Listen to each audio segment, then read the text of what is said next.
Have you ever wondered why doesn't water spill out of a bucket when you swing it in a vertical circle? It seems to defy gravity and looks like a magic trick. But the secret lies in two physics powerhouses: inertia and centripetal acceleration. First, let's break down the players. Inertia is the object's natural resistance to change.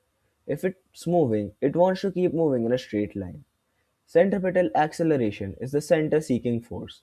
For an object moving in a curve, this acceleration is always directed inward toward the center of the rotation.